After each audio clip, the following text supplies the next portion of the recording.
Com funcionem Introart? Per exemple, amb el tema socis, som uns 30 socis aproximadament ara, i com fem l'admissió de socis? Demanem que siguin d'Osona o tinguin el taller a Osona, i llavors demanem que siguin professionals, és a dir, que no ho facin com un hobby, evidentment, sinó que ens interessa gent professional. Torno a dir, no és imprescindible que en visquin perquè tampoc entenem que és fàcil. Hem creat la Junta, com totes les associacions tenim una Junta, i per exemple el que fem és, no fem reunions de Junta en un local, que sí que en tenim, però un local tancat, sinó que fem reunions de Junta, tot sopant, per exemple. Jo us ho aconsello perquè la veritat és que és molt agradable. I en aquestes reunions, evidentment que parlem, concretem, fem, ens responsabilitzem, perquè sí que és veritat que la gent de la Junta, tu et cuidaràs d'això, jo em cuidaré d'això, tot i que tinguem aquesta persona o persones que fan la gestió cultural, sí que és veritat que tots estan molt involucrats. Però ens ho passem molt bé, riem molt, i això és bàsic a la Junta, és a dir, no siguem gaire estrictes perquè si no és molt avorrit.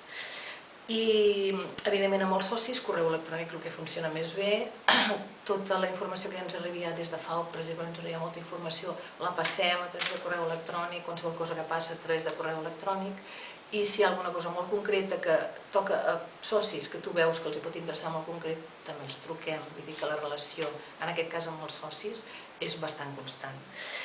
I recomanacions, això, que hi hagi molt bon rotllo, és important, i també és important que la Junta s'avingui molt, que no hi hagi divergències ni han d'haver, i està bé, i això és la mare de tot plegat, la sal de tot plegat, però sobretot que la Junta s'avingui i que si per aquelles coses hi ha algú que en aquell moment no pot donar tant perquè té molta feina o pel que sigui, n'hi ha un altre que agafa l'embranzida i que sempre hi ha un respecte mutu i unes ganes que la cosa funcioni.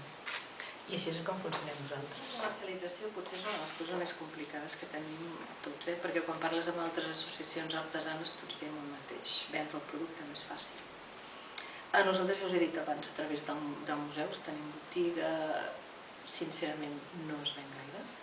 Sí que prestigiem el producte, però les vendes són escasses, és la realitat.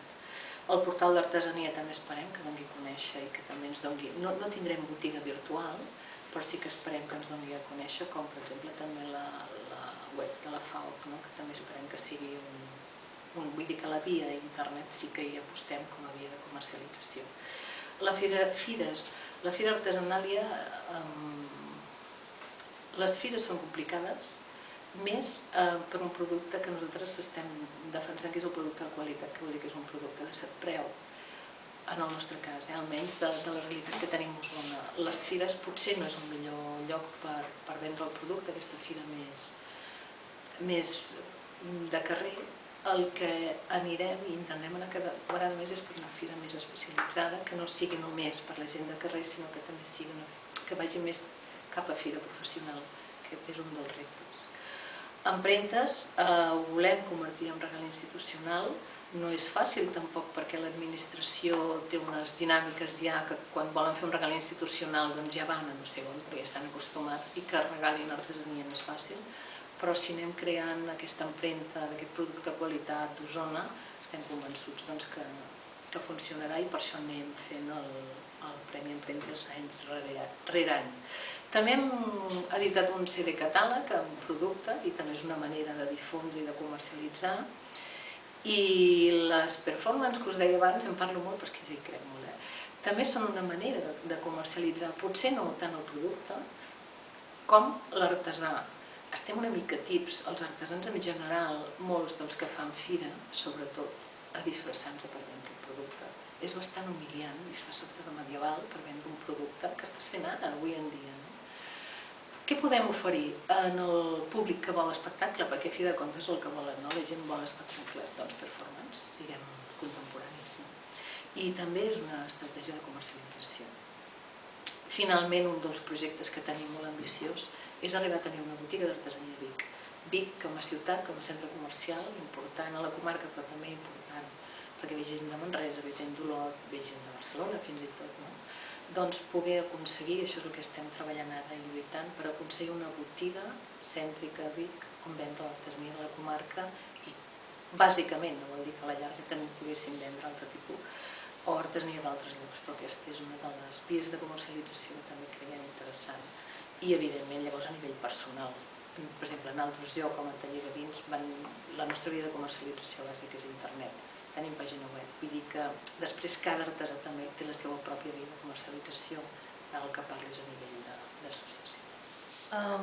Treball en xarxa. Per nosaltres sí que és important treballar en xarxa, tant a nivell de dins la comarca com evidentment a nivell de Catalunya, i l'ideal seria en àmbit més europeu, fins i tot. Però nosaltres el treball en xarxa que fem bàsicament en àmbits, per exemple, en l'àmbit educatiu treballem o intentem treballar la part pedagògica en escoles. Tenim un projecte que volem portar a la Universitat de Vic, que no és fàcil, però que intentarem portar-hi d'introduir l'artesania dins de, per exemple, en la llicenciatura o diplomatura, de magisteri, amb què es facin tallers o que es faci una assignatura en què hi hagi ofici, perquè després els mestres és una de les coses que poden treballar amb els alumnes. Però en l'àmbit educatiu, pedagògicament, ens interessa treballar en xarxa, això, amb escoles i universitats. També treballem en xarxa, per exemple, qualsevol iniciativa que surt, en aquest cas, per exemple, en Pens es fa una trobada de forjadors molt interessant, també ara hi col·laborem i també hi treballem. La premsa, molt important, que coneguin el que estem fent. El David, que és el gestor de la FAUC, sempre ens parla del YouTube, que ell ens va penjant coses i que sort n'hi ha, perquè també és molt important la presència a la xarxa, que és una altra manera, no? Però nosaltres ho fem sobretot premsa comarcal, que és la que tenim més accés, vull dir, molt important perquè ens coneguin. També és un treball en xarxa en què hi ha una mica allò, com es diu? Bueno, és igual, intentem que la premsa treballi amb nosaltres, no? A vegades també fem col·laboracions, hem fet col·laboracions amb la premsa i la idea és aquesta, no?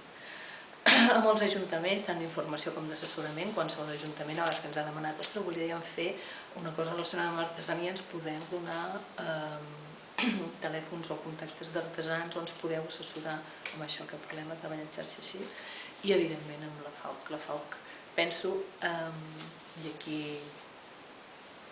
trenco una llança a favor de la Federació d'Artesans d'Ofici de Catalunya, penso que és molt important que hi hagi aquest ens, que a la llarga n'hem parlat moltes vegades amb la FAUC també, que és important que a la llarga siguem autosuficients, perquè hem de ser capaços de ser, però és una de les, penso, de les claus del treball en xarxa, tenir una federació que gestioni l'artesania catalana.